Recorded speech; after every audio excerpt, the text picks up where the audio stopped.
అపర చాణక్యుడిగా పేరు తెచ్చుకున్న రాజకీయ వ్యూహకర్త, రాయలసీమ రాజకీయ రంగంలో కాకలు తీరిన యోధుడు, సమైక్యాంధ్రప్రదేశ్లో హోంమంత్రిగా పనిచేసిన అనుభవశాలి డాక్టర్ మైసూరారెడ్డి గారు ఈరోజు మన ముందున్నారు. వారితో హాట్ సీట్ కార్యక్రమం.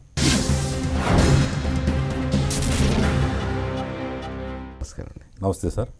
సమైక్యాంధ్రప్రదేశ్లో మీరు హోంమంత్రిగా పనిచేసిన అనుభవం మీకుంది. చాలా సమర్థవంతంగా పనిచేశారు. ఇప్పటికి కూడా అనేక మంది హోంమంత్రి, మాజీ హోంమంత్రి అనగానే ఫస్ట్ మీ పేరు గుర్తొస్తుంది. అనేక మంది పనిచేసినా కానీ మాజీ హోంమంత్రి అనగానే మైసూరారెడ్డి గారు అనే ఒక ఇమేజ్ సంపాదించుకున్నారు. మీరు అనేక మంచి కీలక నిర్ణయాలు చాలా ధైర్యంగా పనిచేశారు. మీరు అసలు రాజకీయాలకు రావాలని ఎలా అనుకున్నారు? అసలు మీరు మీ బాల్యం నుంచి కొన్ని వివరాలు చెప్పగలుగుతారా? నేను ఒక చిన్న గ్రామంలో జన్మించాను. నిడిజివి అని కడప జిల్లాలో, అప్పటి కమలాపురం తాలూకా, ఇప్పుడు ఎర్రగుంట్ల మండలం అంటారు. బాల్యంలో చిన్న పంచాయతీరాజ్ స్కూల్లోనే చదివాను. ఇప్పటి మాదిరి కాదనుకోండి. మొట్టమొదట అక్షరాభ్యాసం ఇసుక మీద నేర్పించారు. అంటే అక్కడ నుంచి మొదలైంది. తర్వాత ఎర్రగుంటలో హై స్కూల్ చదివాను. హై స్కూల్ అయిపోయిన తర్వాత పియూసి ఎస్వి ఆర్ట్స్ కాలేజీలో చదివాను. అటు తర్వాత మెడికల్ కాలేజీలో మెడిసిన్ చదివాను. మెడిసిన్ కంప్లీట్ పూర్తి అవుతానే ప్రాక్టీస్ చేశాను. ప్రైవేట్ ప్రాక్టీస్ అనుకోండి చేసింది. ఫ్రీగా సేవ చేశాను. ఒక 5 years చేసిన తర్వాత కొన్ని కారణాల వల్ల అప్పుడు అందరం కలిసి ఒకే పార్టీలో, కాంగ్రెస్ పార్టీలో ఉండేవారం. ఉన్నప్పుడు మా మేనమ్మ గారు ఒక ఆయన ఊట్కూరు రామరెడ్డి గారని కమలాపురం శాసనసభ నియోజకవర్గ జనతా పార్టీ తరఫున నిలబడ్డాము. ఆ వర్గంలోనే వేరువేరు అయిపోవడము, బంధుత్వ రీత్యా మేమంతా ఆయన రామరెడ్డి గారికి చేయడం జరిగింది. మా మామగారు, మా తండ్రి గారు అందరూ. ప్రాక్టీస్ చేస్తున్న డాక్టర్ నుంచి రాజకీయాల్లో రావడానికి ఇన్స్పిరేషన్ ఎవరు? అదే చెప్తున్నాను, అక్కడే ఉన్నాను. విడిపోయారు. ఒక గ్రూప్లో ఉండి 2 వర్గాలుగా విడిపోయారు.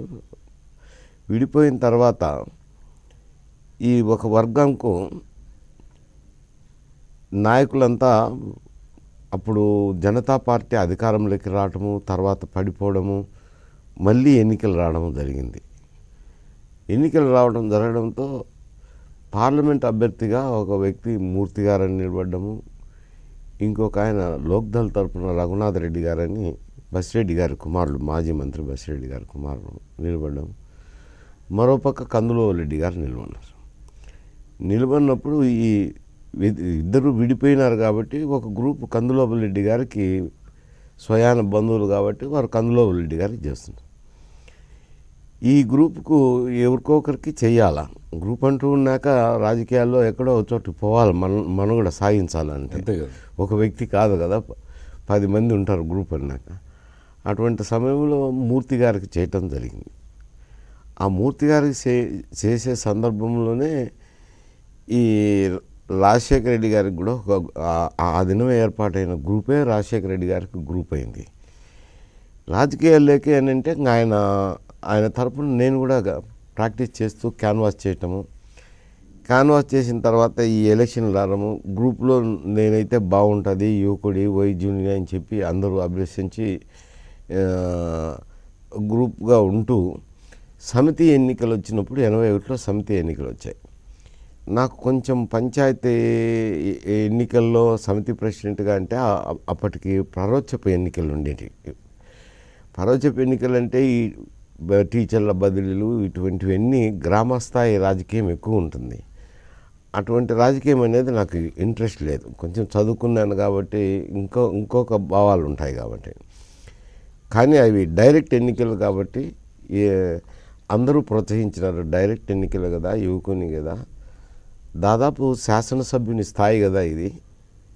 శాసనసభ్యుడి దగ్గర అయినా కానీ ఏమాత్రము నిధులు ఖర్చు చేసేదానికి ఉండదు.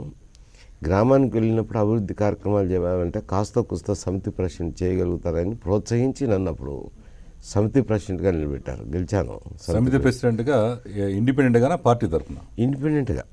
అప్పుడు మీరు ఏ పార్టీలో లేరు, ఏ పార్టీలో ఓన్లీ ఒక గ్రూప్కి సపోర్ట్ చేశారు. గ్రూపు నన్ను సమర్థించుతున్నారు.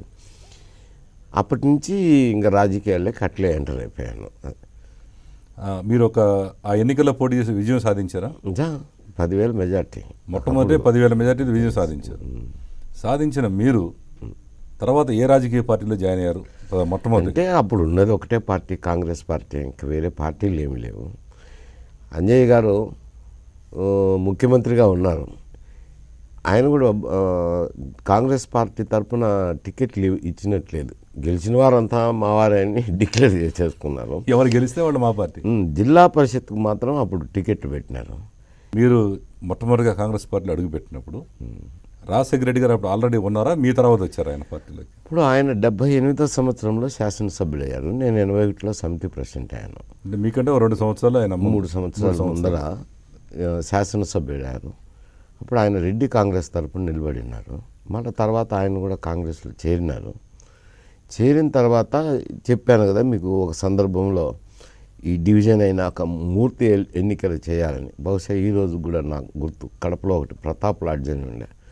ఈ కమలాపురం సంబంధించిన గ్రూప్ నాయకులంతా ఎట్లా చేయాలా, మూర్తి గారికి చేయాలా, లోక్దల్ బసిరెడ్డి గారి కుమారుడు రఘునాథ్ రెడ్డి గారికి చేయాలని మీమాంసలో అటు మా కుటుంబ పెద్దలను కూడా మాట్లాడాలని చెప్పి అందరం కడపకు వచ్చాం. అక్కడ ఈ బలరామిరెడ్డి అని ఒక జిల్లా పరిషత్ చైర్మన్ అయినారు. ఆయన తమ్ముడు కూడా రామనాథ్ రెడ్డి గారని జనతా పార్టీకి ఎమ్మెల్యే. ఇప్పటికీ మీరు వినింటారు, శివరామకృష్ణ అని ఒక ఆయన బద్వేలు ఎమ్మెల్యేగా ఉంటూ ఉన్నారు. అవునండి. ఇప్పటికి కూడా రాజకీయంగా ఉన్నారు. మొన్నటి వరకు కూడా ఏదో చైర్మన్గా కూడా చేశారు. ఆయన బద్వేలుకి జనతా పార్టీ ఎమ్మెల్యే. అయాచితంగా ఆయన బద్వేలు నుంచి శివరామకృష్ణయ్య గారు, రామనాథ్ రెడ్డి గారు అక్కడే ఆ లాడ్జికి రావటము, అందరూ కలవటము, మీరు చేస్తామంటే అందరం కలిసి చేద్దామని చెప్పి అనుకోవడము. అదే సమయంలో రాజారెడ్డి గారు, రాజశేఖర రెడ్డి ఫాదర్ కూడా అక్కడికి రావడము, మీరందరూ చేస్తామంటే నేను కూడా జనతా పార్టీకి మూర్తికి చేస్తానని అనుకోవడము, ఒకరికొకరు అనుకొని ఒక గ్రూప్ మాదిరి ఫార్మ్ అయినారు. అఫ్కోర్స్ ఆ ఎన్నికల్లో కందులూరెడ్డి మీద బలంగా కాంగ్రెస్ వేవ్ ఉన్నది కదా. అవును. ఆయన 40,000తో అంతవరకు పోటీ ఎవరుంటారు ఉండరు అనే అటువంటి పరిస్థితి నుంచి 40,000తో పార్లమెంట్ సభ్యుడిగా ఎన్నికైనాడు కందులూరెడ్డి గారు. మూర్తి గారు 40,000తో ఓడిపోయారు. ఆ న్యూక్లియస్ అదే మళ్ళీ సమితి ఎన్నికల్లోనూ గెలిచడము, జిల్లా పరిషత్కు ఆ రామనాథ్ రెడ్డి గారి బదులు నిలబెట్టడము, అదే గ్రూప్ ఆయనకు గ్రూప్ మాదిరి తయారైంది. ప్రధానంగా అండి, మీరు వైఎస్ రాజశేఖర రెడ్డి గారికి మిత్రులని కొంతమంది, కాదు చాలా బద్ధశత్రువులు వీళ్ళిద్దరు అని కొంతమంది అనుకుంటారు. దీంట్లో అసలు ఏది నిజం అండి? ఇప్పుడు మొదటిదే నిజం కానీ రెండోది నిజం కాదు.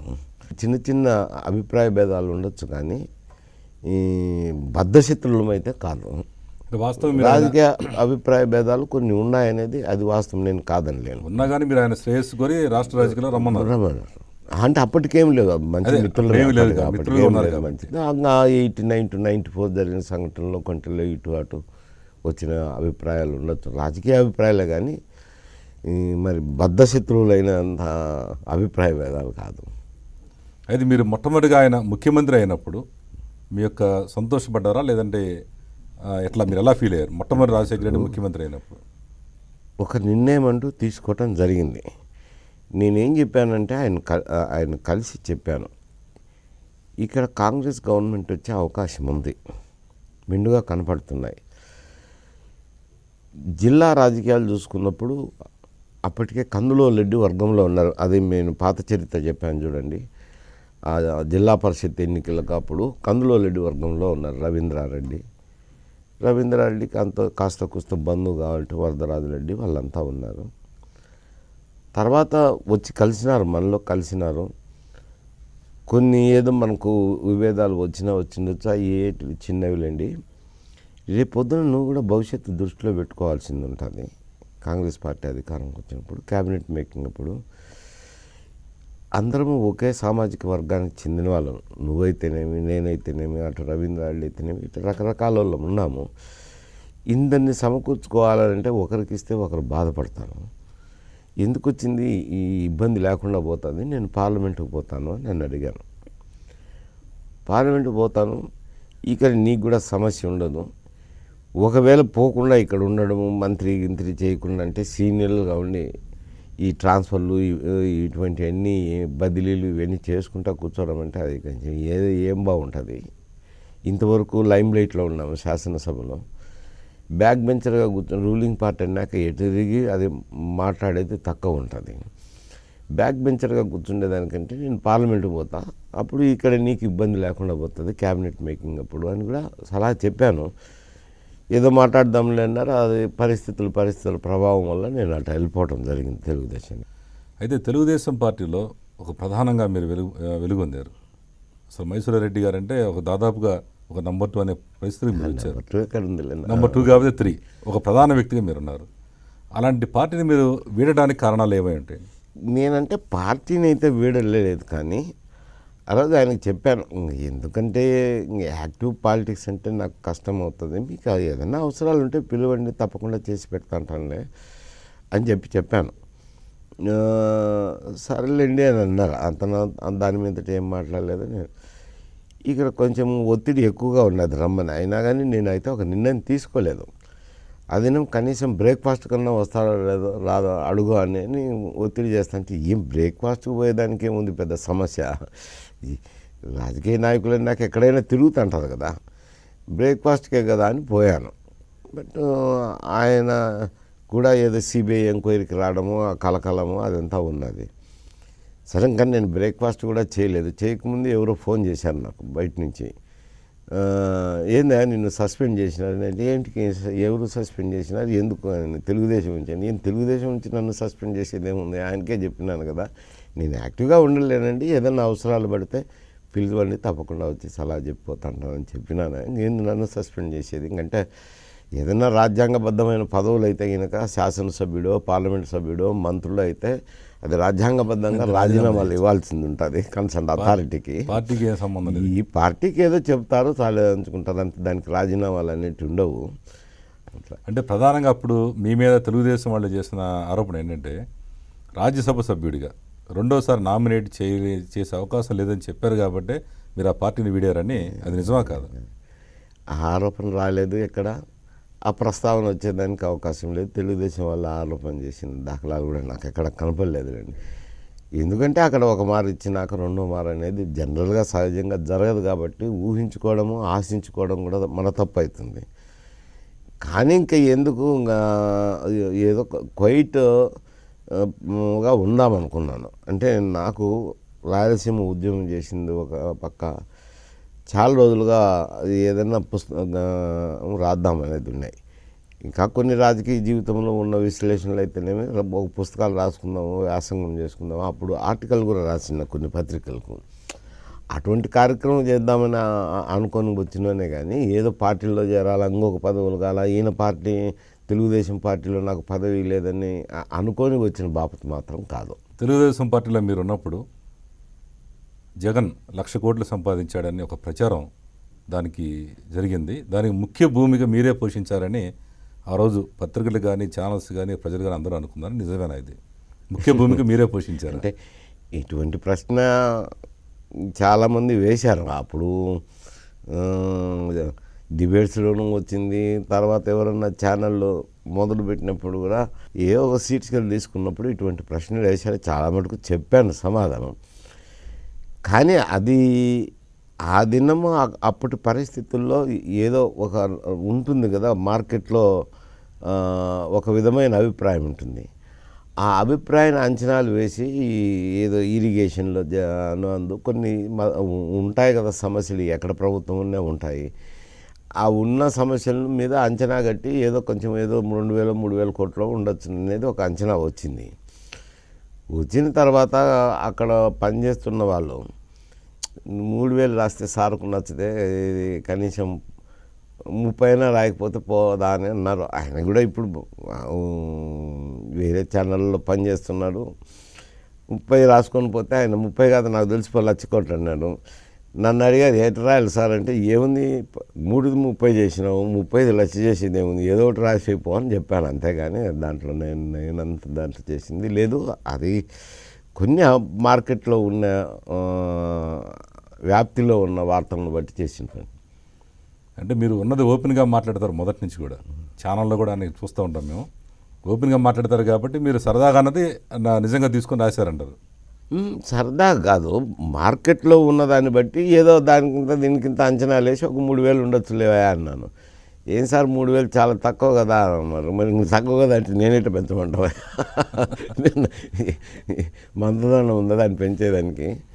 ఇంక మరి ఏదో కట్టుపోయి దానికి ఏముంటాయి, వీటికన్నిటికీ ఎక్కడుంటాయి నిరూపించేదానికి? కానీ చూసింటాము మనం ఇచ్చేది పెట్టేది.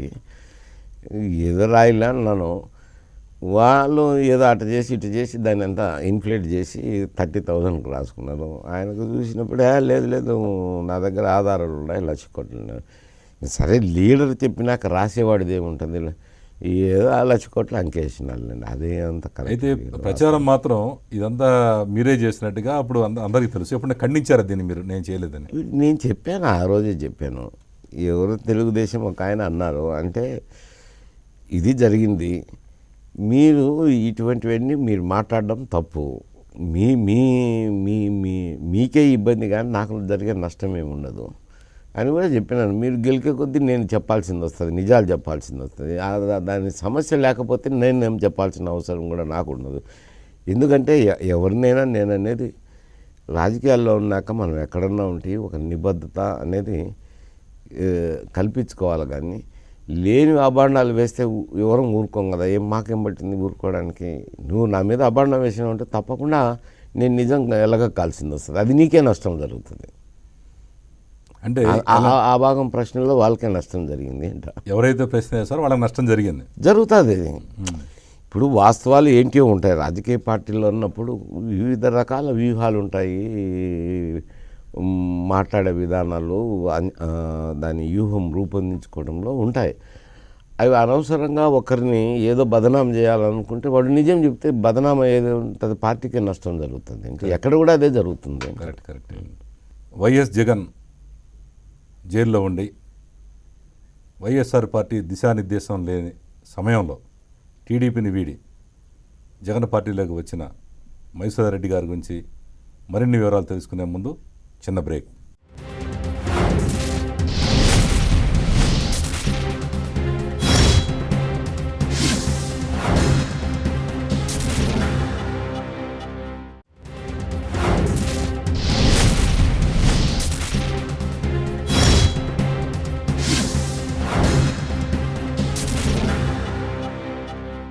హాట్ సీట్ కార్యక్రమానికి తిరిగి స్వాగతం.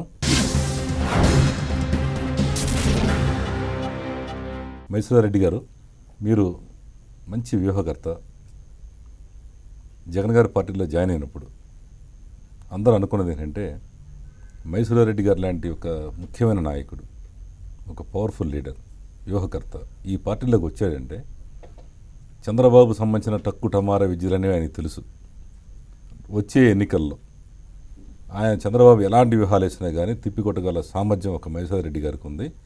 కాబట్టి డెఫినెట్గా జగన్ సీఎం మొత్తం అందరూ ఆశించారు. అది ఎందుకు మనం అనుకూలించలేదు? మీకు కారణం ఏంటి? ఇప్పుడు వారు జైల్లో ఉన్నప్పుడు పరిస్థితి వేరు. కొంచెం పార్టీకి, ఎందుకంటే ప్రెసిడెంట్ లోపలికి వెళ్ళినాడు అంటే మనోస్థైర్యం అనేది కోల్పోతారు ఎవరైనా, చాలామంది. అటువంటి వాళ్ళకు ఉన్నారులే ఎవరో ఒకరు పెద్ద దిక్కు అని మనోస్థైర్యం వస్తుంది. అటువంటి కాన్ఫిడెన్స్ అయితే ఇవ్వగలము. నేను ఇంతకుముందు వేరే విషయంలో కూడా చెప్పేటప్పుడు చెప్పినాను, ఒక రాజకీయ పార్టీ ఉత్థాన పతనాలకు ఒకరు ఇద్దరు వ్యక్తులు చాలరు. ఒక వ్యవస్థ మాదిరి రాజకీయ పార్టీ పనిచేయాల్సింది ఉంటుంది. వ్యవస్థ మాదిరి పనిచేయాలన్నప్పుడు గెలుపు ఓటముల విషయానికి వచ్చేసరికి మేనిఫెస్టోనండి, అభ్యర్థుల ఎంపికనండి, ప్రస్తుత రాజకీయ వాతావరణం కూడా కొంచెం కలుషితమైన వాతావరణం. డబ్బులు విచ్చలవిడిగా ఎన్నికల్లో ఖర్చు అవుతున్నాయి. అవి జగమెరిగిన సత్యం, నేను దాగిన సత్యం ప్రతి ఒక్కరికి తెలిసినవి. ఇటువంటి ఎన్నో విషయాలన్నీ మిళితమై ఉంటాయి. రాజకీయ పార్టీకి మిళితమై అందులో నుంచి రావాల్సింది ఉంటుంది. ఇక్కడ ఎక్కడో ఒక చిన్న పొరపాటు జరిగినా, అంటే శాతం తీసుకున్నప్పుడు మొత్తం రాష్ట్రం మొత్తం మీద తీసుకున్నప్పుడు ఒక 0.5% ఏమో తేడా ఉన్నట్టుంది. 0.5% వల్ల రిజల్ట్ కూడా తారుమారు అవుతుంటాయి. ఈ 2-3% చేంజ్ ఇటు అటు మారినా కానీ తారుమారు అవుతాయి ఎన్నికల ఫలితాలు. సీట్స్ వచ్చేసరికి సీట్ రిఫ్లెక్షన్ వచ్చేసరికి చాలా మార్పులు వస్తాయి. పేరుకు 1% 2% కనపడతాయి, కానీ అది చేంజ్ అయ్యేసరికి సీట్ రిఫ్లెక్షన్లోకి సీట్ల ఆ సంఖ్య మారినప్పుడు సంఖ్యాబలాన్ని బట్టే ఉంటుంది కదా. అందువల్ల ఇవి ఒక వ్యక్తి వల్లనో వ్యూహకర్తల వలనో వ్యూహాల వలనో ఒక పార్టీ పైకి వస్తుంది అనుకునేది అది అంత పూర్తి నమ్మసకమైంది కాదు. 10 మంది కలిసి పని చేయాల్సింది ఉంటుంది. పని చేసేటప్పుడు కొన్ని మార్లు తప్పులు జరగచ్చు, కొన్ని మార్లు మంచి జరగచ్చు. వైఎస్ఆర్ రాజశేఖర రెడ్డి గారి మరణం తర్వాత ఆంధ్ర రాష్ట్రం అంతా కూడా ప్రజలు అన్ని వర్గాల వారు కులమత భేదాలు లేకుండా అందరూ కూడా ఆయన మీద అపారమైన సానుభూతి వచ్చింది. తర్వాత జగన్ గారి ఓదార్పు, 2 మీలాంటి వ్యూహకర్తలు, 3 తెలుగుదేశం పార్టీ లాగా మీరు కూడా ఎక్కడ కూడా డబ్బు లేని వాళ్ళని పెట్టలా. ఇటు నెల్లూరు నుంచి తీసుకుంటే మేకపాటి రాజమోహన్ రెడ్డి గారు కానీ, ఇటు ఒంగోలు సుబ్బారెడ్డి గారు కానీ, ఇక్కడ అయోధ్య రామరెడ్డి గారు కానీ, బాలశౌరి గారు కానీ, అట్లా ఏలూరులో కూడా ఒక ఐఏఎస్ ఆఫీస్ నుంచి వచ్చిన ఒక చంద్రశేఖర్ గారు, ఇట్లా ప్రతి ఒక్కళ్ళని మంచి నాయకుల్ని మీరు వ్యూహం బాగానే చేస్తారు. డబ్బున్న వాళ్ళనే పెట్టారు మీరు కూడా అక్కడ. మీకు ప్రతిగా భయపడిపోయి చంద్రబాబు అంటే వాళ్ళ ఆరోపణ ఏంటంటే, వాళ్ళ నినాదం ఏంటంటే డబ్బుతోనే నడిపిస్తుంది వైఎస్ఆర్ పార్టీని. కానీ కాదు, రాజశేఖర రెడ్డి గారి ఫ్యాక్టరీ కానీ ఇవన్నీ నడుస్తున్నాయి. మీరే మంచి వ్యూహం వేశారు.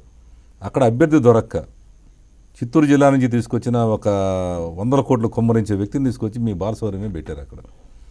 మరి మీరు ఇన్ని వ్యూహాలు వేసినా ఎందుకని మీరు సక్సెస్ కాలేకపోయారు? కారణం కానీ ఇవన్నీ ఒక స్థాయి మేరకే పనికొస్తాయి.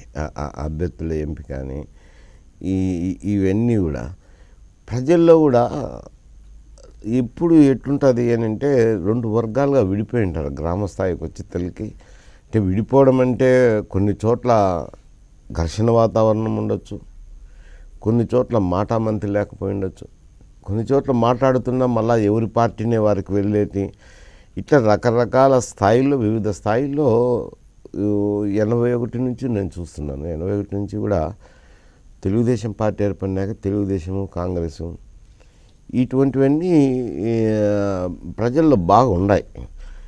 ఉన్నప్పుడు మొన్న ఎన్నికల్లో జరగటంలో ఏమైంది అని అంటే ఈ వ్యూహాలకు తోడు అనూహ్యమైంది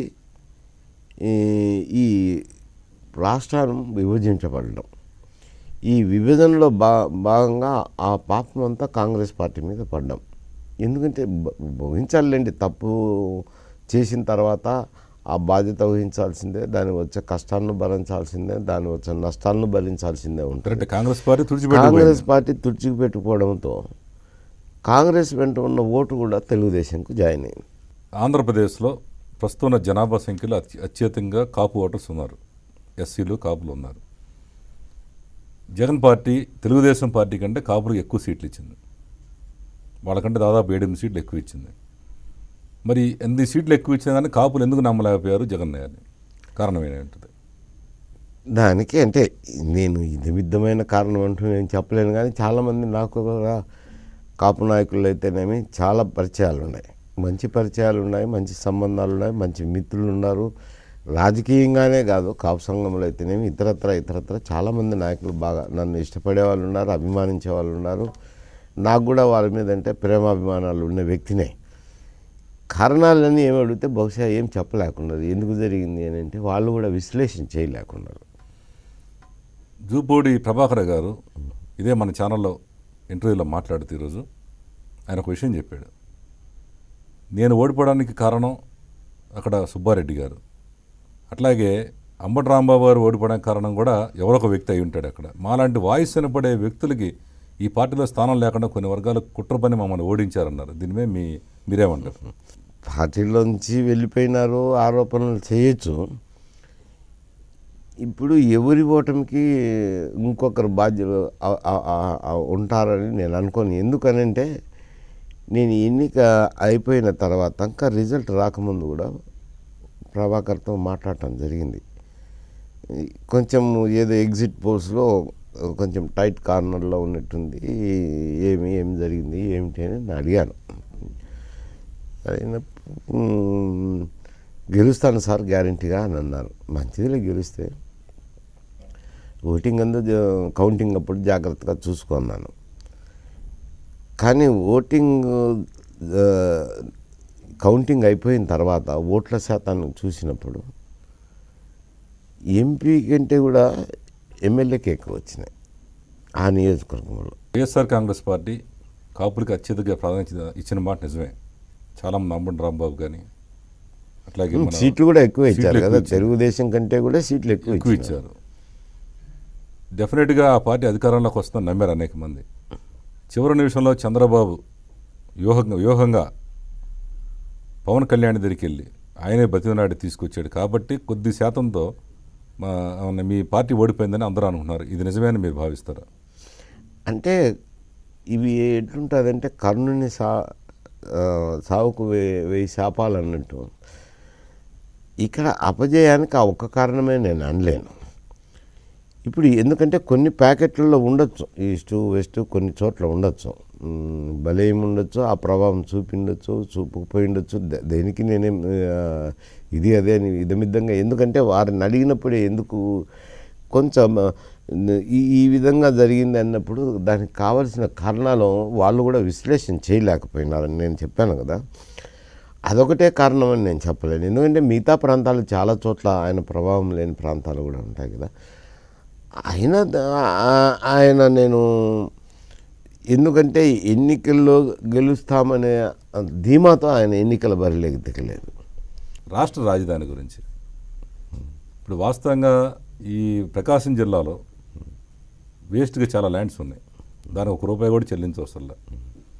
ఇప్పుడు చంద్రబాబు ప్రభుత్వం ఒక వాస్తు కోసం అని బాగా పంటలు పండే భూముల్లో, అది కూడా ఈ ఎక్కడైతే ఎస్సీ నియోజకవర్గం, తాడికొండ నియోజకవర్గం ఎస్సీస్ది కాబట్టి అక్కడే ప్రధానంగా వాళ్ళ సామాజిక వర్గం ఉన్న, ఆ పార్టీకి ఉన్న సామాజిక వర్గం ఉన్న ప్లేస్ వదిలేసి కేవలం ఒక ఎస్సీ నియోజకవర్గంలో మాత్రమే పెట్టి 30,000 ఎకరాలను ఈరోజు లాగుతున్నారంటే మీ పార్టీ చాలా ఉద్యమించాల్సి ఉంది, దాని మీద పోరాడాల్సిన అవసరం ఉంది. మీరు ఆ స్టాండ్ ఏం తీసుకోబోతున్నారు? దీన్ని ఆపుతారా లేదంటే అక్కడే రాజధాని కంటిన్యూ చేస్తారు? ఇప్పుడు ఒకటి రాజధాని అనేది ఎక్కడైనా పెట్టచ్చు, ఒక నిర్ణయం అనేది జరగాల. ఏకపక్షంగా నిర్ణయం జరిగింది అనేది నిర్వివాదాంశం. ఎందుకంటే నా పర్సనల్గా నాకు కొన్ని నిశ్చిత అభిప్రాయాలు ఉన్నాయి, పార్టీకి పార్టీ అభిప్రాయాలు ఉంటాయి, కాదని లేని. ఈ విషయంలో కొన్ని నాకు పర్సనల్గా కూడా నా అభిప్రాయాలు నాకు వేరే ఉంటాయి. నేను మాట్లాడేటువంటి ఈ రాజధాని విషయంలో ఈ పార్టీకి ఆపాదించాల్సిన అవసరం లేదు, పార్టీకి సంబంధం లేదు. వ్యక్తిగతంగా ఎందుకు అని అంటే గతంలో రాయలసీమ ఉద్యమం ఒకటి చేశాను. రాయలసీమ అభివృద్ధి కావాలన్నాం కానీ ఎప్పుడూ సపరేట్ కావాలని కోరుకోలేదు, రాష్ట్రం విడిపోవాలని. అక్కడ కొన్ని సమస్యలు ఉన్నాయి, వాటిని కూడా పరిష్కరించాల్సిన అవసరం ఉంది. రాష్ట్రం సమైక్యంగా ఉండాలన్నప్పుడు ఇటువంటి పొరపచ్చాలు లేకుండా చూసుకోవాల్సిన బాధ్యత ఎవరి మీద ఉంటుందంటే ప్రభుత్వం మీద ఉంటుంది. ఒక నిర్ణయం చేసే ముందు అన్ని రాజకీయ పార్టీలతో కూడా చర్చించాలి. యూనిలేటరల్గా చేయటం అనేది అంత సౌమ్యం కాదు, ఎందుకంటే గ్యాప్ కూడా చాలా ఎక్కువ లేదు. ఓటింగ్ శాతం చూసుకున్నప్పుడు నాకు ల్యాండ్ స్లైడ్ విక్టరీ, ఇంతమంది ప్రజానికి ఇచ్చినారు, నేను ఏంది మాట్లాడేది ప్రతిపక్షాలతో అనేది అనుకోకూడదు. ఆయనతో పాటు సమానంగా ప్రతిపక్షం ఉంది, ఒక 10 సీట్లు ఇటు వచ్చింటే ఆయన ఈ పక్క కూర్చుంటారు, ఆ పక్క కూర్చుంటారు. అటువంటి ప్రత్యేక పరిస్థితిలో మీరే అన్నారు వాస్తవని, ఆయన అన్నాడో లేదో నాకు తెలియదు, మీరు అంటున్నారు కాబట్టి ఒక ముఖ్యమంత్రి గారు వాస్తుని గురించి ప్రభుత్వానికి ఆలోచన చేయండి. ఈ దేశానికే వాస్తు లేదు, అట్లా చూసుకుంటే హిమాలయాలు ఉన్నాయి, వాస్తే లేదు. మరి ఇవి ఆ వాస్తు చూసుకుని రాజధాని చూడడం అనేది పరిపాలనా దక్షతకు పేరు తెచ్చుకునే వ్యవహారమే కాదు. అది విజయవాడ దగ్గర కానీ, గుంటూరు దగ్గర కానీ, దొనకొండ దగ్గర కానీ, ఇప్పుడు రాజమండ్రి కానీ, ఇంకొక ఎల్లంపల్లె దగ్గర కానీ ప్రభుత్వ భూమి ఉన్నప్పుడు మీరు అన్నట్టు ప్రభుత్వ భూమి తీసుకుంటే ప్రభుత్వ అవసరాలకు ఉపయోగించుకోవచ్చు. ఇప్పుడు వాస్తవంగా చంద్రబాబు నాయుడు గారు ఎంతో తెలివైన వ్యక్తి అని అందరూ అనుకున్న సమయంలో ఇలాంటి నిర్ణయం, రాంగ్ నిర్ణయం ఎందుకు తీసుకున్నాడని మీ ఉద్దేశం? ఎందుకంటే అక్కడేమో మీరు చెప్పినట్టుగా చాలా అద్భుతమైన ప్లాన్ చెప్పారు మీరు. గవర్నమెంట్ ఇది లెటర్ కూడా రాశాను ముఖ్యమంత్రి గారికి, నేను స్వయాన్ని లెటర్ రాశాను. తర్వాత కొందరు ఎన్జిఓ అసోసియేషన్స్ కానీ పెద్దలు కూడా పోయి చెప్పొచ్చినారు. కానీ ఆయన ఏకపక్ష నిర్ణయం తీసుకున్నారు. అంత ప్రధానమైన ఏమై ఉంటుందంటారు? ఎందుకంటే కామన్ మ్యాన్ ఎవడ ఆలోచించినా నీకు ఫ్రీగా అక్కడ ల్యాండ్ దొరుకుతుంది, అక్కడ నీకు డెవలప్మెంట్స్ బాగున్నాయి, ఇక్కడేమో వ్యవసాయ కూలీలు ఏమైపోతున్నారు, రేపు పంటలు ఏమైపోతున్నాయి. శివరామకృష్ణ కమిషన్ కూడా చెప్పింది. ఎందుకు అంత మొండిపట్టి పడుతున్నాడు, అసలు ఏమై ఉంటుందంటారు ప్రధాన కారణంగా? మీకు బాగా దగ్గరగా చూశారు చంద్రబాబు. ఆయనకు దగ్గరని కాదు, ఏ నిర్ణయానికి ఆ నిర్ణయాలు ఉంటాయి. ఇక్కడ కనపడుతుండేది రియల్ ఎస్టేట్ వ్యాపారం కనపడుతుంది, ఇంకంతకు మించి ఏం కనపడడం లేదు. అక్కడ ఏదో ప్రభుత్వ భూమి కాబట్టి, ఎవడు కొండ కాబట్టి ప్రభుత్వ భూమిలో నువ్వు రియల్ ఎస్టేట్ వ్యాపారము, ప్రైవేటు వ్యక్తులు భూములు కొని దాని మీద డబ్బులు సంపాదించుకునే దానికి అవకాశం ఉండదు కదా. అంతా గవర్నమెంట్ ల్యాండ్, 70,000 ఎకరాలు ఉంది. ఇంకా 70,000 ఎకరాలు కాదు, నీ క్యాపిటల్ ఏమన్నా అంతకంటే పెద్దది వస్తుందా? అప్పుడు ప్రభుత్వ భూమిని ఎవడూ ఏం చేయలేడు కదా. ఇక్కడైతే కనుక ప్రైవేట్ భూములు ఏదేదో ల్యాండ్ పూలింగ్ అంటున్నారు, రకరకాలు అంటున్నారు. సింగపూర్ కంపెనీలు, జపాన్ కంపెనీలు, ఇక్కడ డిజైన్ చేసేవాళ్ళు లేరు. ఒక మాసంలో డిజైన్ చేయించినాం సిటీని. అప్పుడు ఏదో ఒక ఛానల్లో కూడా టెలికాస్ట్ అయింది. మేము మా పార్టీ అధికారంలోకి వస్తే కనుక మేము క్యాపిటల్ ఇదో ఈ విధంగా రాష్ట్రం అభివృద్ధి చేస్తామని చెప్పి. ఇప్పుడు ఏముందండి, ఏజెన్సీలు మస్తుగా ఉన్నాయి. కావాలంటే ఆర్కిటెక్చర్లు ఉన్నారు, ఏ బ్యూటిఫుల్గా తయారు చేస్తారు. ఏం సింగపూర్ పోవాలన్నా, జపాన్ పోవాలన్నా, ఏం ఈడ లేని పండితులు ఏమన్నా ఆడు ఉండారా? ఇవన్నీ కనపడేది రియల్ ఎస్టేట్ బిజినెస్ తప్పనించి ఇంకా అంతకు మించి వేరే నాకేం కనపడడం లేదు. మీ పార్టీ తరఫున ఒక పోరాట యోధుడిగా ఉన్న మీ నాయకుడు జగన్ దీని మీద ఎందుకు పోరాటం చేయట్లేదు? ఎందుకు మీ జన స్పందన అక్కడ నిరాహార దీక్ష ఎందుకు పెట్టలేకపోతున్నాడు? ఈ తుళ్ళూరు ప్రాంతంలోకి వెళ్ళి లక్షలాది మందితో ఒక నిరాహార దీక్ష చేసినట్టయితే ఇది కొంతవరకు దీన్ని ఆగుతుంది కదా అనేది మీరు ఎందుకు చేయలేకపోతున్నారు మీ పార్టీ తరఫున? అంటే అక్కడ ఒక కమిటీ వేశారు. కమిటీ కూడా 2 మార్లు పర్యటించినారు. తర్వాత ఈ దినం కూడా అనుకుంటున్నాను బహుశా 30-40 మంది ఎమ్మెల్యేలు ఆ ప్రాంతాల్లో పర్యటిస్తున్నారు. త్వరలోనే అక్కడ కూడా పర్యటించేదానికి కార్యక్రమం ఏర్పాటు చేసుకుంటాను అనుకుంటాను. మీరు వెళ్తున్నారు, చూస్తున్నారు. మొన్న మీ పార్టీ వాళ్ళే దాన్ని వరకుప్పలు తగలబెట్టారని హోంమంత్రి కూడా ప్రకటన చేశాడు. మరి ఇంత ఆరోపణలు మీ పార్టీ మీద వస్తున్నప్పుడు నిజంగా మీరు అన్నమాట ప్రజల పక్షాన్ని ప్రతి ఒక్కటి గొంతులు వినిపిస్తున్నాయి. మరి దీన్ని ఎందుకు మీ ఏకైక ప్రతిపక్ష పార్టీ మీదే, మళ్ళీ వేరే పార్టీ లేదు, కాంగ్రెస్ తుడిచిపెట్టుకుపోయింది, వేరే పార్టీ లేదు.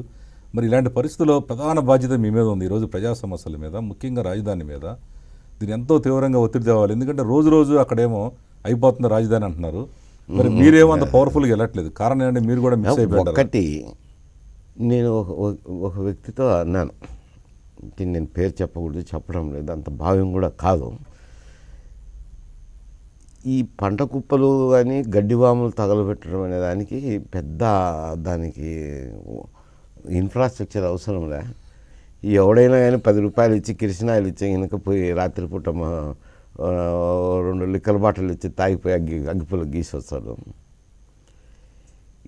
ఎందుకు గీసి వచ్చినారు అని అంటే, మీ గడ్డివాము తగలబడింది అనుకోండి, సస్పెక్ట్ చేసేదానికి తప్పకుండా ఇది మీ ప్రత్యర్థి ఎవడో ఒకడు కల్పించింటాడనే ఉంటుంది. అంతే కదా, అది బాగా ఎవరికైనా తెలుస్తుంటుంది.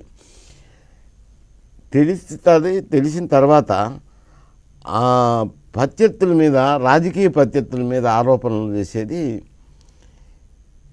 అది మిగతా ప్రాంతాల్లో జరగదు. అటువంటిది నాయకులు ఫోన్ చేసి చెప్పినా ఎందుకు పొబ్బ సన్యాసి కేసు మనకెందుకు అని పక్కన పెడతాం, కానీ ప్రత్యర్థుల మీద విమర్శలు చేయం. అటువంటి భావదౌర్భాగ్యం ఆ ప్రాంతంలో ఉంది. మంత్రిగా ఉండి పొద్దున్నే పోయి చేయించి తప్పుడు మాటలు మాట్లాడుతున్నారంటే ఇటువంటి వ్యక్తులు ఉన్న ప్రాంతంలో రాజధాని ఉంటే కనుక ఈ రాష్ట్రం ఎట్టుంటుందో ఆలోచన చేసుకోవాలన్నా. మరి అంత హోంమంత్రే అబద్ధాలు చెప్పినప్పుడు మరి మీరు అతన్ని ఎందుకు, అతను ఆ పదవిలో అనర్హుడుగానే మీరు ఎందుకు ఉద్యమం చెప్పట్లేదు? ఉద్యమం ఏం చేస్తారులేండి, ఆయన నిజంగా హోంమంత్రి అనుకుంటున్నాడో ఏమో నాకు తెలియదు. కానీ కేసు ఇన్వెస్టిగేషన్లో ఉన్నప్పుడు ఒక హోమ్ మినిస్టర్గా బాధ్యతలు నిర్వర్తించేవాడు తప్పుల గురించి మాట్లాడుతున్నాడు అని అంటే ఆ దర్యాప్తు ఏ విధంగా సాగుతుంది అని అంట. ఆయన ఇన్ఫ్లుయెన్స్ చేసినట్టే కదా అంట. ఆయన ఘోరంగా తన వైఫల్యాన్ని చాటుకుంటానేటప్పుడు తప్పెట కట్టుకొని నేను వైఫల్యం చెందిన ఇంక నేనేం చెప్పమంటారు చెప్పండి. ఆయన ఏదో మరి నాకైతే అర్థం కావడం లేదు. కానీ ఒక హోంమంత్రిగా ప్రైవేట్ వ్యక్తుల్లో ఇళ్లల్లో ఉండడము, గెస్ట్ హౌస్లో ఉండొచ్చు, ఉంటాయి కదా, మంత్రిగా పోయినప్పుడు గెస్ట్ హౌస్లు లేకుండా ప్రైవేట్ వ్యక్తులు ఇళ్లల్లో ఉన్నారు. ఎందుకంటున్నానంటే నేనేం ఒక రాజకీయ నాయకుని నుంచే వచ్చిన నేను కూడా, మరి ఎస్పెషల్లీ హోంమంత్రి అనే వాడికి ఒక సమస్య ఉంది. పోలీసు యంత్రాంగం అనేది రెవెన్యూ యంత్రాంగమైనా బాగా కామన్ మ్యాన్తో కలిసిపోయి ఉంటారు కాబట్టి కొంచెం ఇబ్బందులు ఉండవు.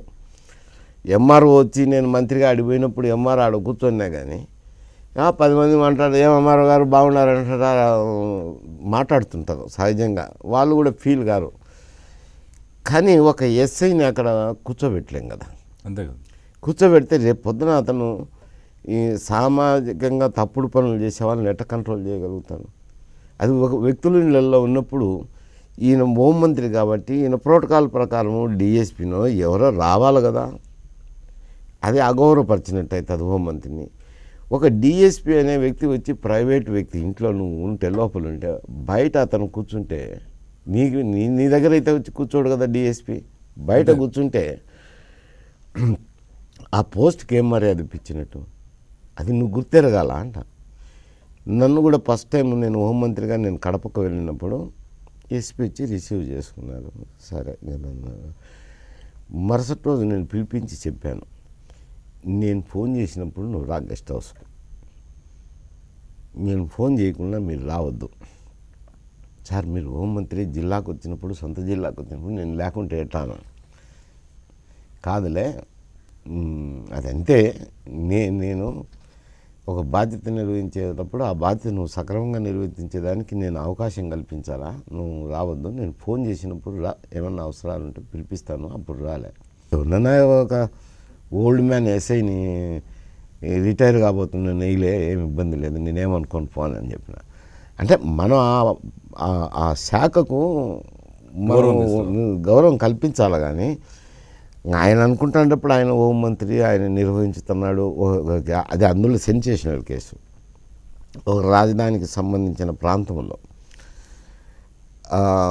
అధికారంలో ఉన్న పార్టీ మీదనే పంట పొలాలు తగలబెట్టించిన హేమైన ఆరోపణ, మంచి ఆరోపణ కాదు కదా. పంట పొలాలు తగలబెట్టడము, గడ్డివాములు తగలబెట్టడం అనేది దుర్మార్గమైన చర్య, సమాజంలో ఎవరు కూడా హర్షించరు.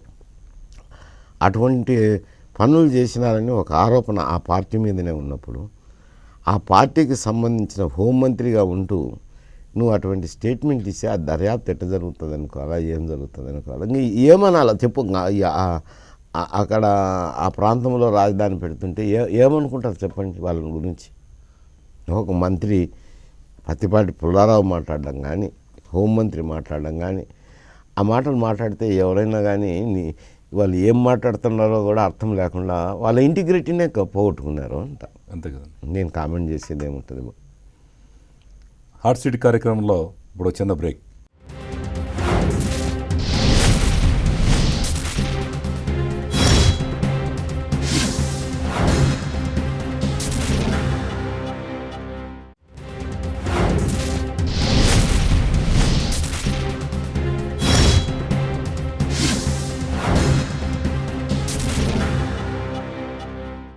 హాట్ సీట్ కార్యక్రమానికి తిరిగి స్వాగతం.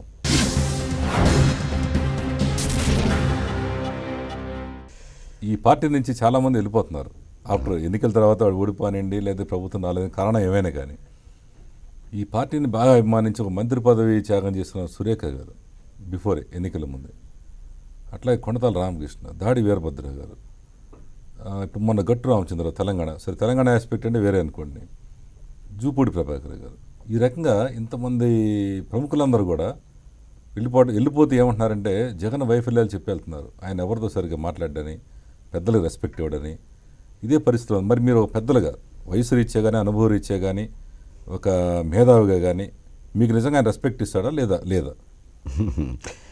అంటే మీరనేది రామకృష్ణ గారు వెళ్ళిపోయినప్పుడు విషయము తెలుసు, జూపూడి గారితో మాట్లాడినాను, మీరు చెప్పిన వ్యక్తులు అందరితో కూడా మాట్లాడినాను. అంటే వారి కారణాలు వాళ్ళకి ఉన్నాయి కాదని లేని నేను. కానీ రెస్పెక్ట్ అనేది ఇచ్చిపుచ్చుకునేదే కదా, ఇవ్వకపోతే ఎవరు ఉంటాము, ఎవరు ఉండము అంట. అంటే ఇల్లు రెస్పెక్ట్ లేక వెళ్ళిపోయారు కాదు, ఈ రెస్పెక్ట్ లేక వెళ్ళిపోయినారని నేను అనటంలే. వాళ్ళ కారణాలు ఏవో వాళ్ళకు ఉన్నాయి, ఇవ్వకపోతే ఎవరు రారు కదా అంట. ఇప్పుడు ఇంతమంది వస్తున్నారు కదా, ఎవరు పోయి ఉండొచ్చు, ఒక 5 మంది 6 మంది 7 మంది వెళ్ళిపోయి ఉండొచ్చు. ఆ వెళ్ళిపోయిన వారికి కూడా వాళ్ళ కారణాలు వాళ్ళకుండా ఇది కారణం అని నేను చెప్పలేను. మీరు చెప్పిన రెస్పెక్ట్ అనేది కారణం అని, జూపిడికి మీరు చెప్పిన కారణం అని చెప్పలేను, రామకృష్ణకు అటువంటి కారణం ఆపాదించలేను. వేరే కారణాలు ఉండొచ్చు, ఈ కారణం అయితే కాదు. ఆయన అంటే ఒక వయసుకి రెస్పెక్ట్ ఇవ్వడం అని. ఉదాహరణకు ఎస్పీవై రెడ్డి ఆయన ఎంపీ గారు మీ పార్టీ నుంచి, ఆయన వెళితే ఏమన్నా అంటే, నేను నా వయసుకి ఆయన బాబు అని పిలిస్తే ఆయన నచ్చలేదు, అన్న సార్ అని పిలవాలని ఆరోపణ చేశాడు. ఆరోపణ మరి ఆయన అన్నాడు ఆ రోజున. మరి ఇలాంటి వాళ్ళందరూ ప్రతి ఒక్కరు కూడా ఇదే పరిస్థితి ఉంది. అది నిజమా కాదా అనేది మా యొక్క సమాచారం. ఇప్పుడు ఎస్వి రెడ్డి విషయం వచ్చేసరికి ఆయన ఏం ఆరోపణ చేసినా ఆయనకు వచ్చేదే కానీ జగన్మోహన్ రెడ్డికి రాదు. ఎందుకు అని అంటే తనకు హైయెస్ట్ రెస్పెక్ట్ ఇచ్చినాడు, సీట్ ఇచ్చినాడు, గెలిపించిన తర్వాత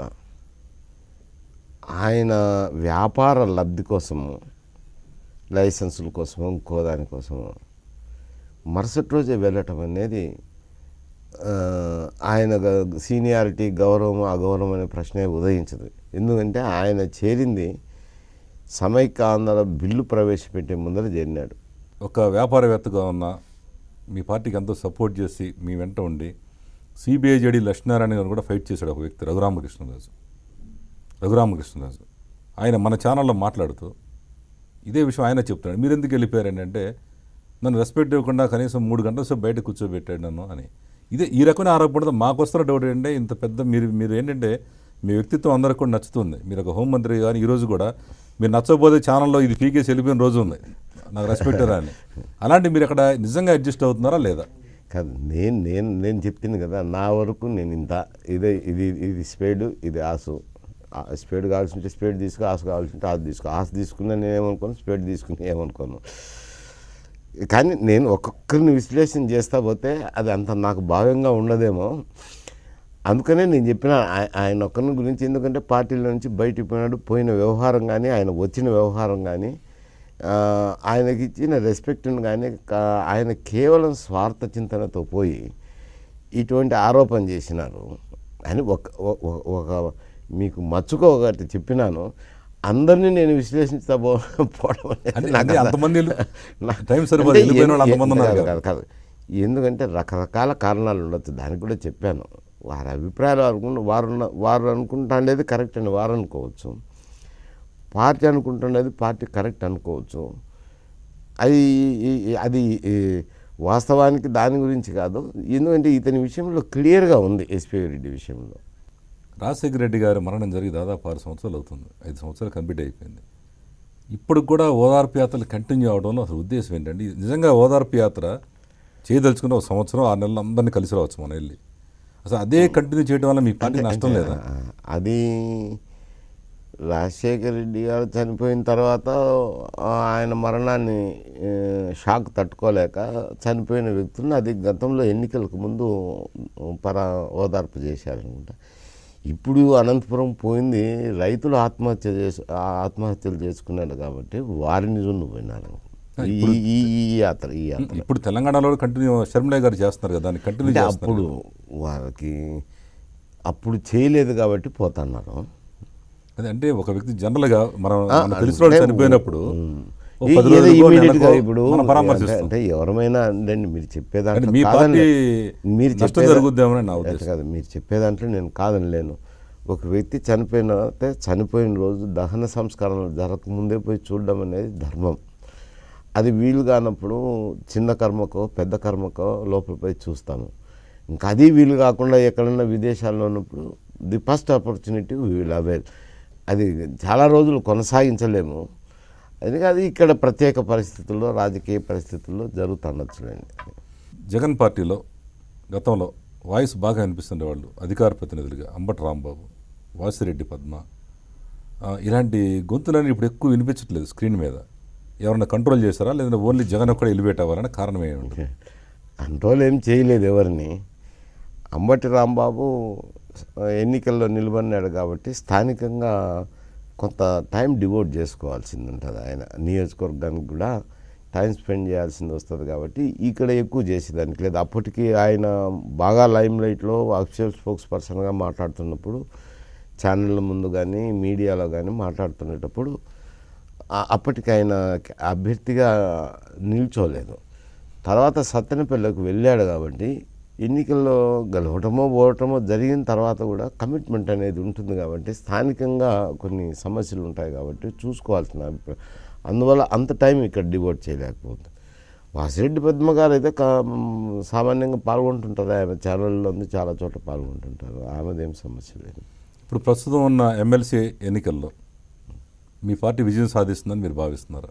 నిలబడినప్పుడు ఒక అభ్యర్థికి మద్దతు తెలిపిండొచ్చు కానీ సింబల్ అలాట్మెంట్ లేదు. Symbol లేకపోతే మీ support ఎందుకంటే ఎస్పెషల్లీ టీచర్స్ కాన్స్టిట్యున్సీస్, గ్రాడ్యుయేట్లు అంటే కొందరు నిలబడుతున్నారు. గ్రాడ్యుయేట్ కాన్స్టిట్యున్సీలో ఇటీవల కాలంలో కొందరు రాజకీయ నాయకులు నిలబడి, కాకపోతే ఇక్కడ ఈ టీచర్స్ కాన్స్టిట్యున్సీలకి ఈ కార్పొరేట్ సెక్టర్ వచ్చినాక ఈ వింత పరిణామం వచ్చింది. లేకపోతే అంతకుముందు యూనియన్సే ఉండేటి. మరి అది నాకు ఎట్నో ఇప్పుడు అంటే ఉపాధ్యాయుల హక్కులు పరిరక్షించాల్సింది ఈ ఎమ్మెల్సీలు చూడాల్సిన బాధ్యత. అటువంటిది కార్పొరేట్ యాజమాన్యాలే వచ్చి మరి వారి హక్కులు ఏం కాపాడతారో నాకైతే అర్థం కాలేదు. వారిని ఎట్టు ఎన్నుకుంటారు కానీ డబ్బులు కుమ్మరిచ్చి రాజకీయాల్లోకి రావాలనుకొని వస్తుండే కార్పొరేట్ శక్తుల నుంచి వచ్చేవారు వాళ్ళు.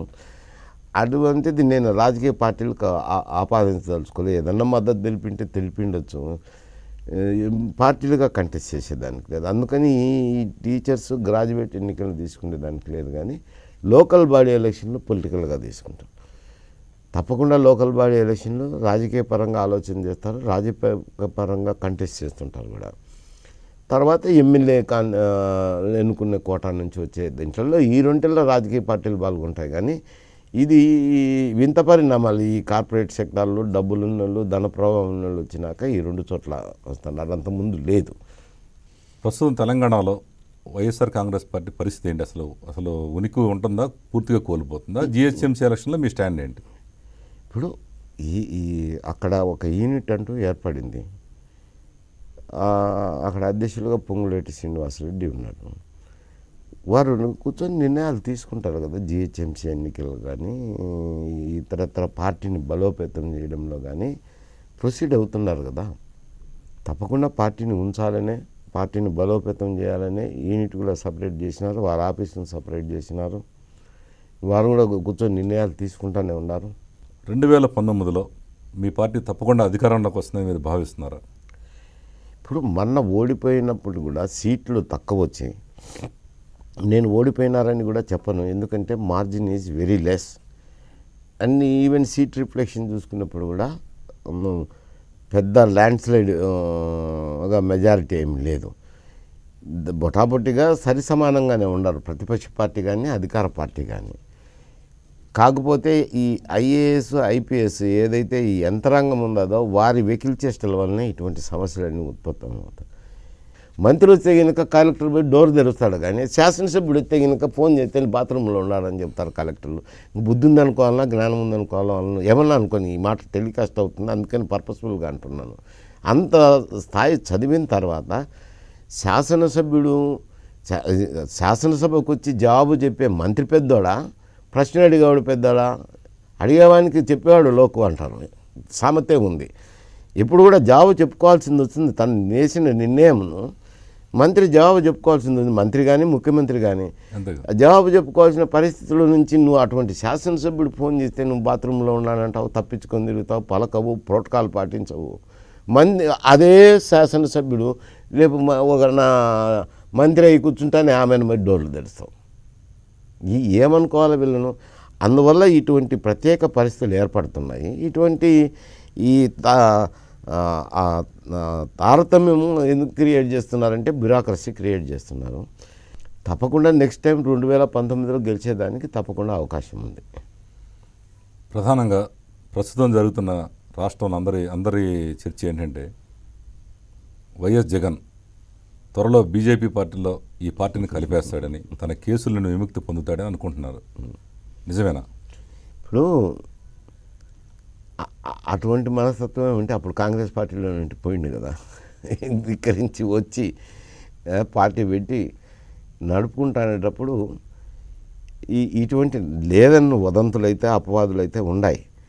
ఎందువల్లంటే మీడియా సృష్టి ఉంది, కొంత కాదని నేను, మీడియా సృష్టి ఉంది.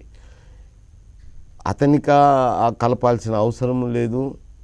అయ్యే న్యాయపరమైనవి కోర్టులో చూసుకుంటారు. కానీ ఇప్పుడు బీజేపీ చేయగలిగింది, ఇంకొకరు చేయగలిగినట్టు ఏం కాదు. అది న్యాయస్థానాలు చూసుకుంటే అది జరుగుతుంది. ప్రధానంగా అండి చంద్రబాబు నాయుడు గారు వాళ్ళ కొడుకుని ప్రమోట్ చేసుకోవడం కోసం మంత్రుల మధ్యన కూర్చోబెట్టి వాళ్ళు మాట్లాడిస్తున్నారు. ఈ రోజున మీడియాలో కూడా వచ్చింది. అసలు ఈ విధానం కరెక్టా కాదా? దీనికి అసలు మీరేమంటారు? దీన్ని చంద్రబాబు నాయుడు గారు రాజకీయ నాయకుడిగా, శాసనసభ వ్యవహారాలు కానీ ఈ ప్రోటోకాల్స్ కానీ తెలిసిన వ్యక్తిగా ఆయన రాజకీయ పార్టీలో, తెలుగుదేశం పార్టీలో ఏ కార్యకలాపాలు నిర్వహించినా ఎవరు ఏమనుకోరు. కానీ బ్యూరోక్రసీతో మాట్లాడడము, మంత్రులు వెళ్ళి మాట్లాడడము అనేది అది అంత సౌమ్యం కాదు, అంత మంచి సాంప్రదాయం కాదు అనేది నా అభిప్రాయం. మీరు ఇందాక ఐఏఎస్ ఐపీఎస్ ఆఫీసర్ల గురించి చెప్పారు. మరి ఇప్పుడు ఈ మంత్రులు, రాజకీయ నాయకులుగా ఉన్న మంత్రులు పోయి అసలు ఏ చట్టసభలో ప్రాధాన్యత లేని అతనికంటే వాళ్ళకంటే వయసులో తక్కువ ఉన్న వ్యక్తి మాటలు ఎన్ని వస్తున్నారంటే మరి ఇప్పుడు రాజకీయ నాయకులది కూడా తప్పు ఉందిగా. మన ఐఏఎస్లో మనం ఎత్తి చూపిస్తున్నాం. మరి దీని మీద మీరేమంటారు? అంటే ఈడ కొంచెం ఏర్ తినిపెడుతుంది మంత్రికి, రాజకీయ నాయకుడికి. రాజకీయ నాయకుడే మంత్రి అవుతాడు, మంత్రే రాజకీయ నాయకుడు ఈడ. కాబట్టి రాజకీయాల్లో అతను తెలుగుదేశం పార్టీ వ్యవహారాలు చూసే దాంట్లో ఎవరం తప్పలు పట్టలేము. అది రాజకీయ పార్టీ. మేము ఇప్పుడు ఒక మంత్రి పోయి మాట్లాడొస్తాడు. ఏం మాట్లాడాలంటే పార్టీ పరిస్థితిని గురించి, పార్టీని బలోపేతం చేయడం గురించో, పార్టీని గురించో మాట్లాడొచ్చినామంటారు. దాన్ని కాదనిలేం కదా. కానీ అధికారి అట్ట పోలేడు కదా. అధికారికి ఏం పడింది పార్టీని బలోపేతం చేసేది? ఈ కార్యక్రమాలు సంబంధమే లేదు. ఆడ క్లియర్ కట్గా ఉంటుంది, ఈడ క్లియర్ కట్గా ఉండదు. ఒకవేళ పోయి మాట్లాడేది డిక్టాట్సే తీసుకొని రావచ్చు. నేను అది మాట్లాడలేదు, మా జిల్లా పార్టీ వ్యవహారాల గురించి మాట్లాడొచ్చినారంటారు. అప్పుడు ఏమనేది దానికి ఉండదు. నేననేది క్లియర్గా అతను విశ్లేషణ చేసుకోవాల్సింది.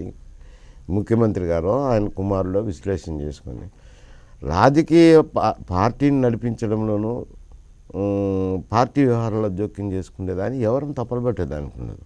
కానీ ప్రభుత్వంలో జోక్యం చేసుకునేదాన్ని తప్పకుండా అది విమర్శనకు దారి చేస్తుంది. శాసనసభలో కూడా అడిగే అవకాశాలు ఉంటాయి. మిమ్మల్ని రాజ్యసభ సభ్యుడిగా మీ అందరం చూడొచ్చా? ఆ అవకాశాలు మీకు ఉన్నాయా ఈ పార్టీలో? ఇది ఎప్పుడో సంవత్సరం తర్వాత వచ్చే విషయం. ఇప్పుడైతే ఈ ఇటీవల కాలంలో అయితే ఎప్పుడు లేదు. అంటే ఈ సంవత్సరం వరకు మీరు ఇదే పార్టీలో కంటిన్యూ అవుతారు కాబట్టి మీరు ఆ ఎన్నిక ఉన్న సీనియర్గా మీకు అవకాశం వస్తుందా లేదా? సంవత్సరం తర్వాత జరిగే ఎన్నిక పార్టీ ఏ నిర్ణయం తీసుకుంటే ఆ నిర్ణయం తీసుకోండి. నేనంటే చెప్తాను, నేను ఇప్పుడే నేను రాజ్యసభ నన్ను చూడొచ్చులేనంటే ఏమనుకుంటుంది పార్టీ. అంటే ఇంకా మీకంటే ఇంకా సీనియర్స్ ఎవరు లేరు కాబట్టి అవకాశం. అంటే ఇక్కడ రాజ్యసభ తీసుకునేటప్పుడు సీనియర్స్ జూనియర్స్ అనేది ఉంటుంది కదా, ఎన్నో ఉంటాయి. అంటే మీకు సీనియారిటీ ఉంది, అనుభవం ఉంది, మేధావి, ఒకటైతే పార్టీని అన్ని రకాల వ్యూహాలతో నడిపిస్తుంది వ్యక్తి కాబట్టి మీకు అవకాశం వస్తుందని అనుకోవచ్చా? లేదు, వాళ్ళ తండ్రి అంతటి వయసు. నేను పిల్లలను పోయి నాకు పదవి నేను అడగడం అది మంచి సాంప్రదాయం అంటారా, బాగుంటుందంటారా, బాగుండదంటారా? మీరు అడగవలసిన పని లేదు. అతను గుర్తించి ఇస్తే ఇవన్నీ నేనేం కాదన్ను. నేను పోయి అంటూ అడిగేది ఉండదు అని అంటాను. మళ్ళీ ఇంకొండబద్దలు కొట్టినట్టు చెప్తాను కదా. ఎందుకని అంటే పిల్లలను పోయి అడగలేం కదా అంటే ఎవరం కూడా. అడగకపోయినా కానీ మీకు వస్తుందన్న నమ్మకంతో నేను ఎట్లా చెప్తాను, అది వారి ఇష్టం. అది నేనేం ప్రెసిడెంట్గా తీసుకునే నిర్ణయాలు బట్టి ఉంటుంది. Thank you very much Mysore Reddy గారు. ఇది ఈరోజు హాట్ సీట్ కార్యక్రమం. తిరిగి వచ్చే వారం మరొక విశిష్ట వ్యక్తితో కలుద్దాం.